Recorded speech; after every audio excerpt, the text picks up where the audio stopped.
Hey y'all, so today I'm going to be reading this book, When to Speak Up and When to Shut Up by Dr. Michael D. Sadler. I'm going to try to read this book, but the words in this book is kind of small, so I do need to invest in some glasses so I can see words like this. But I'm going to try to read today. So, chapter 1 is Never Again.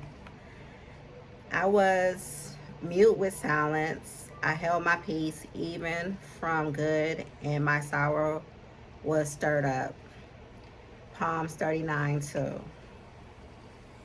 I can't take it anymore. I am going to a lawyer to start divorce proceedings. The words were sharp. Sandra was adamant in her decision to divorce Ken, unwilling to listen to any contrary opinion.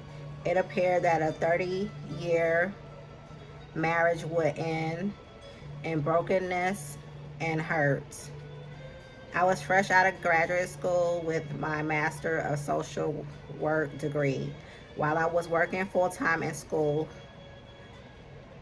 the school system as a social worker, many people in our small community approached me for counseling services. Directors of the local mental health facility asked me to contact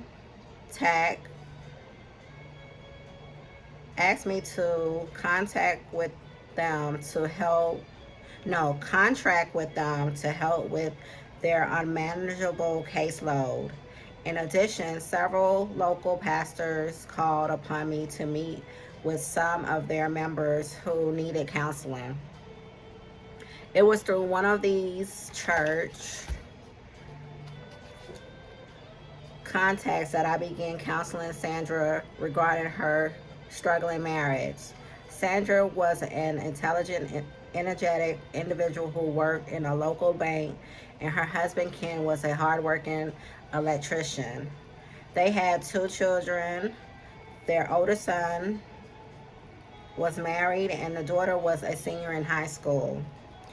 It seemed that the intimate emptiness was creating panic within Sandra. Most of Ken's leisure time was spent in front of the television or newspaper, while Sandra was involved with housework and community activities. It had been years since the two of them had taken a vacation or enjoyed a weekend away. In Sandra's words, our marriage is dead. We are a married couple living separate lives. The thought of no children in the home and living with just Ken for the rest of her life was overwhelming. I began meeting with Sandra on a weekly basis. She did not want to include her husband in our sessions, stating it wouldn't do any good.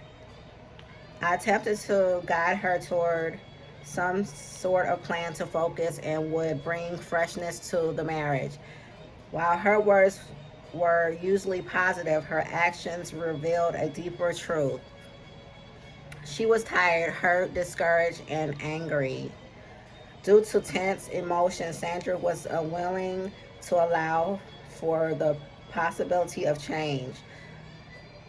She had Ken trapped in prison of blame. I was prepared to challenge her in the area when she made the announcement. It hit me like a bombshell. I knew that she was reluctant to press into a deeper understanding of her marriage, but she had never mentioned divorce. Being relatively new to the counseling area, I searched my memory banks from my counseling classes to aid me in my response. Many textbooks discussing potential damage with letting personal feelings impede on one's counsel. The university professor's concern emphasizing that a counselor one should help the person find what he or she wants to do without imposing one's personal values. And to a certain extent, that is true. Individuals who come for counseling are often a weak emotional state and skeptical, skeptical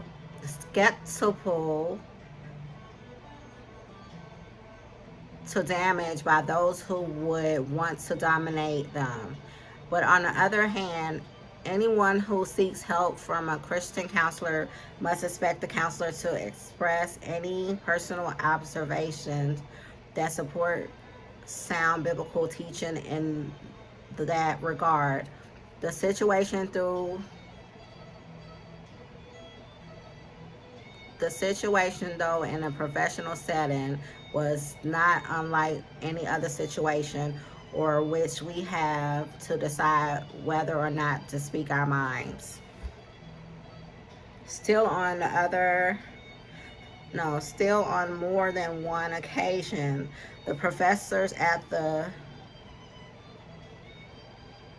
secular university chastised me for my personal Christian convictions. I had refused to counsel a woman on how to obtain an abortion, for instance. Another time, I refused to support a man's involvement in pornography. So here I face a dilemma. Should I follow the routes set before me in the classroom and simply help her through the emotional impact of her decision? As I mentioned earlier, she was not willing to listen to any other options. Or should I state my personal conviction that divorce was not the plan of God for Sandra and Ken? I felt sure that God could heal their wounded marriage if they were willing to allow Him to guide their thoughts and actions. After a quick analysis, my decision was made. I agreed to help her through the process of divorce. While uncomfortable with the decision, I felt resigned to the inevitable. She would meet with an attorney before our next session and share with me the results of that meeting. As we stated, our session that following week, Sandra's body language showed weariness and resignation to a bothersome decision. The lawyer suggested I wait a year before I filed for divorce, she said. He felt that I should wait until my daughter graduates. If I proceed with the divorce now, it would ruin her last year in school. So I guess I will just hang on. Just with this, she began to sob. I had few words of consolidation to offer. I was relieved. I was glad that the lawyer had at least temporarily put the divorce on hold. Later, my conscience growling at me, I shared the general facts of the case with my wife, Joyce. She posed a simple question: why didn't you give your perspective on the situation?